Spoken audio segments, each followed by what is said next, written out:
Je vais pour prendre le bain de mon fils, en fait, je m'aperçois que mon fils, il a des hématomes sur le corps. Et au bout de 3 mois de placement, Abdelmalik, il avait déjà perdu 10 kilos. La plupart du temps, quand j'arrivais sur place, il n'avait ni mangé, ni pris son traitement. Les machines n'étaient pas forcément faites, des fois il dormait à même le matelas. Et on me disait que j'invente des choses, que mon fils, il va très bien. Le problème ne vient pas d'éducateur, il vient du dessus. L'État est défaillant, l'administration est défaillante.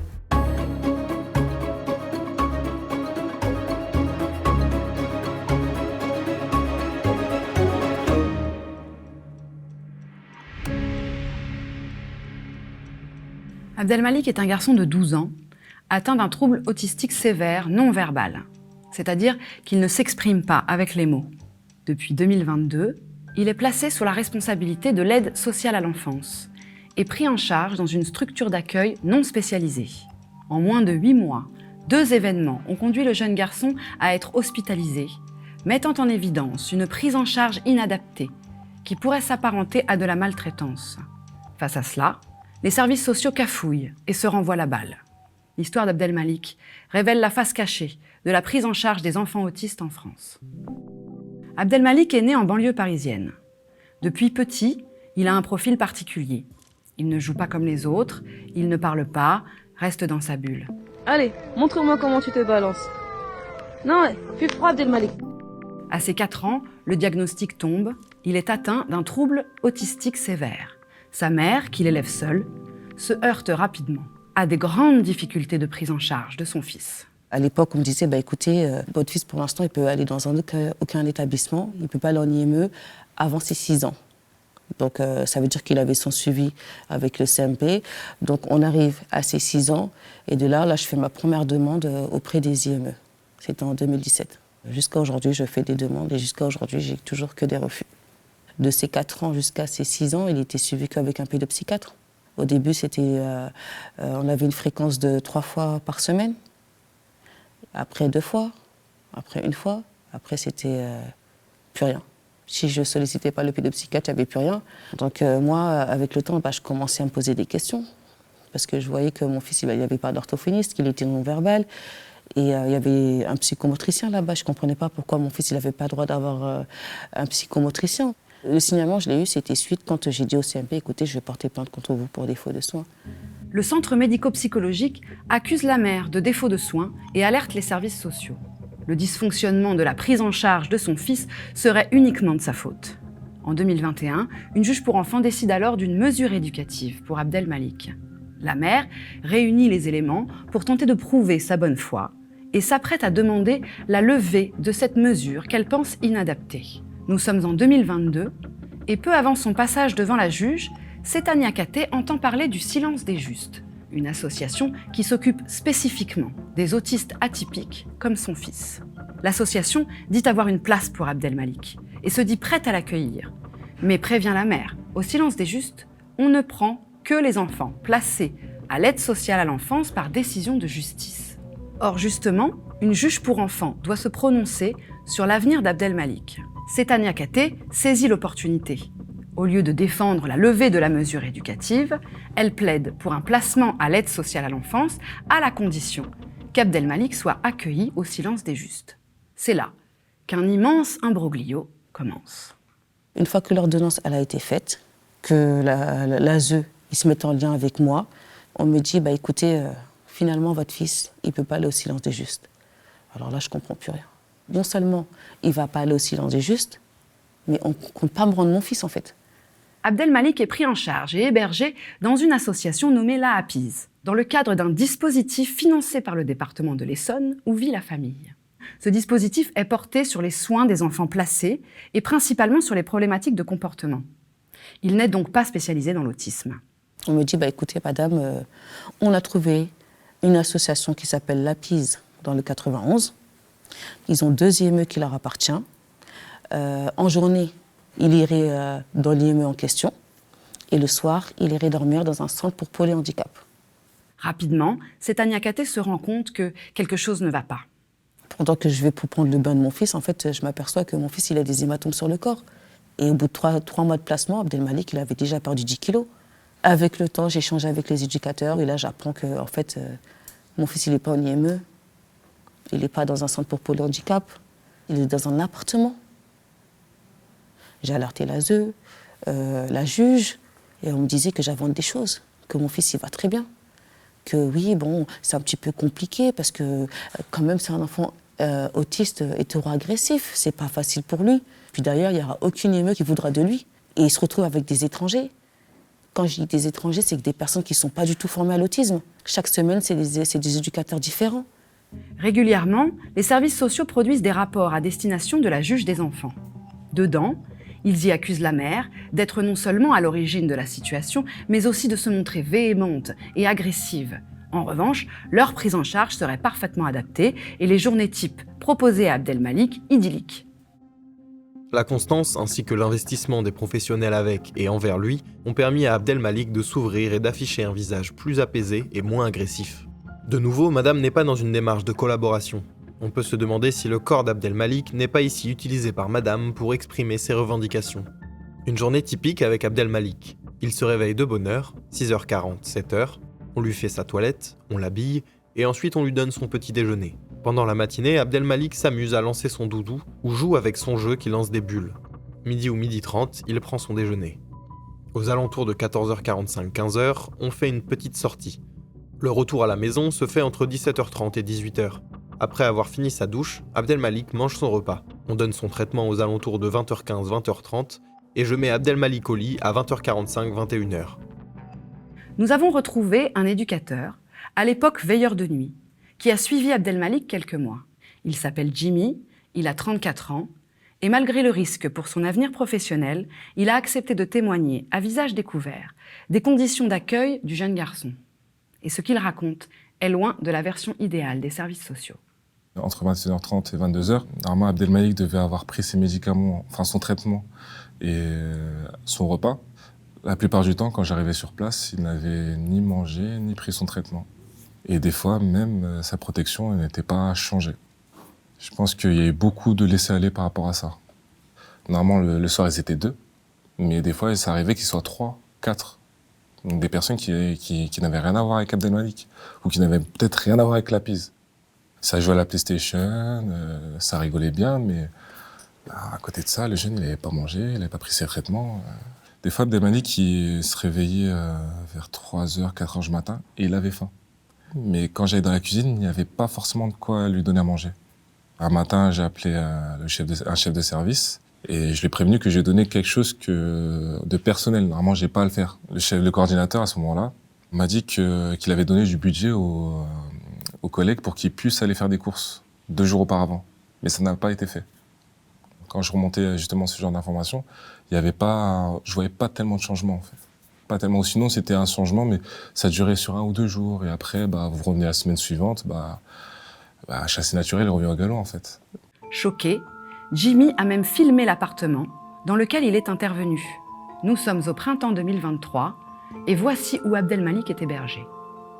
Un appartement morne, où la lumière ne fonctionne pas dans toutes les pièces, des tas de draps et de vêtements par terre, des trous dans les murs, un mobilier quasiment inexistant ou cassé, aucun jeu, aucun outil d'éveil, un amoncellement de bazar sur le balcon, un lit sans drap, sans couette, des déchets qui jonchent le sol. Dès les premiers jours, le mobilier était déjà dégradé, il n'y avait pratiquement pas grand-chose.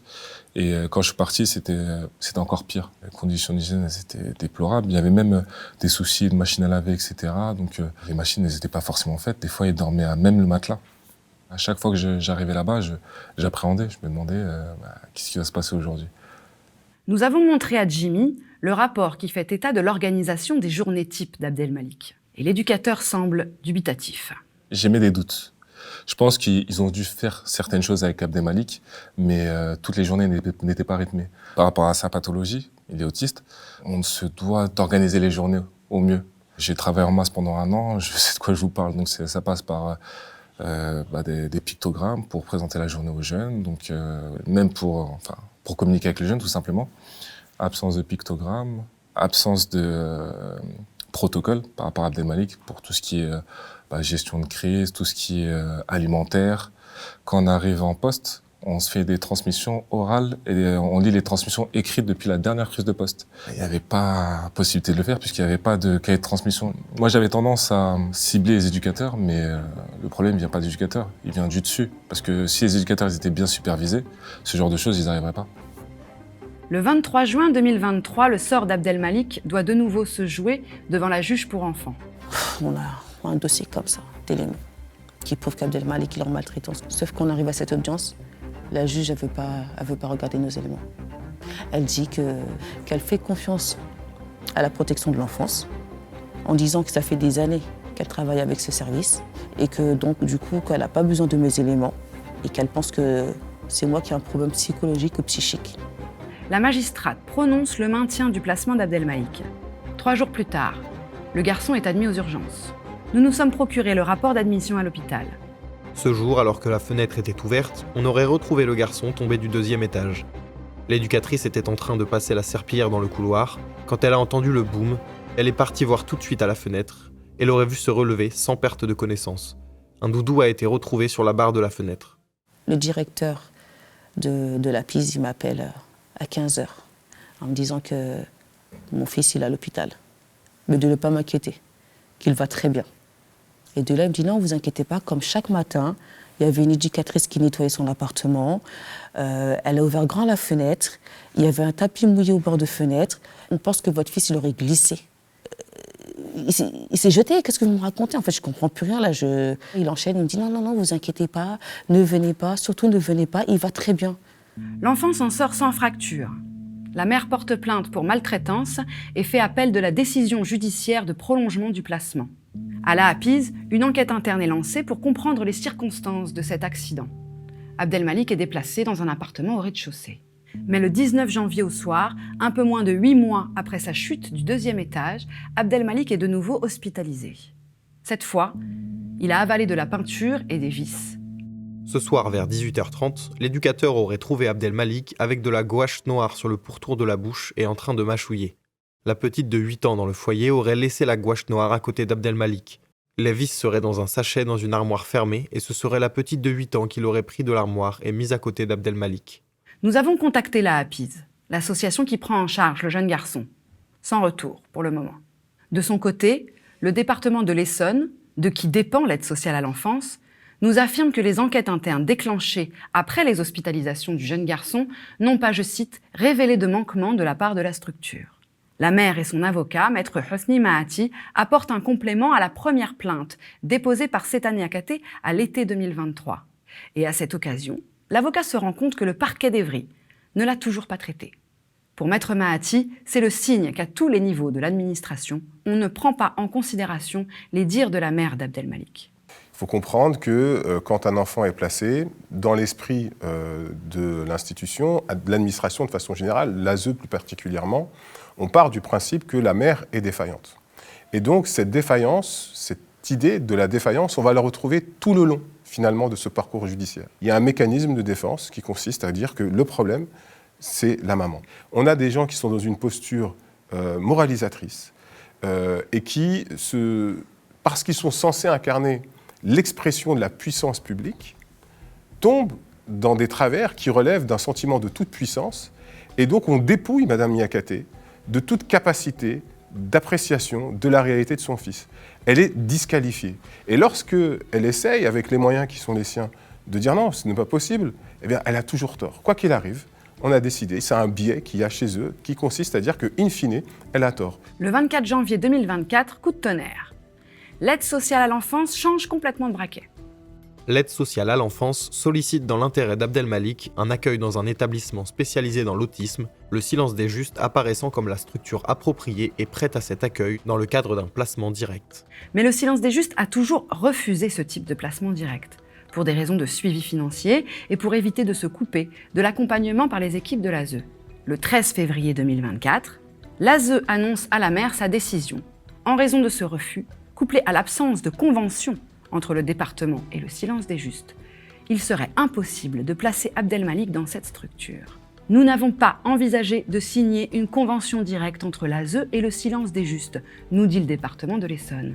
Pourtant, devant la cour d'appel, le 7 février, l'avocate du département avait affirmé le contraire. L'avocate du conseil départemental informe la cour et les parties qu'un accord a finalement été trouvé et une convention signée entre le département de l'Essonne et l'association Le Silence des Justes pour une prise en charge très prochaine d'Abdelmalik.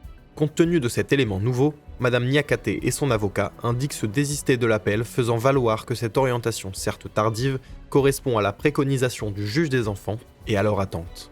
Comme pour couvrir ce cafouillage total, l'aide sociale à l'enfance rétropédale et affirme finalement que son choix de placement initial à la APIS correspond, je cite, totalement à la problématique santé d'Abdelmalik.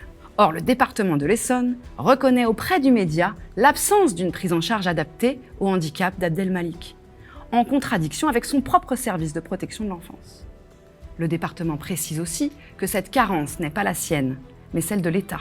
D'après l'ASE, le placement d'Abdelmalik a été validé par Étienne Pau, délégué interministériel à l'autisme, suite à une visite des structures qui accueillent le garçon. La mère et son avocat ont décidé de saisir le défenseur des droits et le tribunal administratif, alors que le gouvernement lance une grande campagne de sensibilisation à l'autisme. Seta Niakaté et Maître Mahati mettent en cause la responsabilité de l'État. Il faut, selon l'article 246-1 du Code de l'action sociale et des familles, une prise en charge pluridisciplinaire et effective. Tout doit être mis en œuvre pour que Abdelmalik soit pris en charge correctement. À chaque fois qu'une mesure sera prise et qu'elle n'aura pas eu pour conséquence d'assurer l'effectivité d'une qualité de prise en charge, l'État est défaillant, l'administration est défaillante. Je pense que tout le monde a sa part de responsabilité dans tout ce qui a pu se passer avec Abdelmalik, mais la base ne lui était pas garantie. Je déplore les conditions inhumaines dans lesquelles se trouve mon enfant. Là, le combat que je mène, c'est le combat d'une vie, en fait. Une maman qui veut sauver son enfant des maltraitances institutionnelles.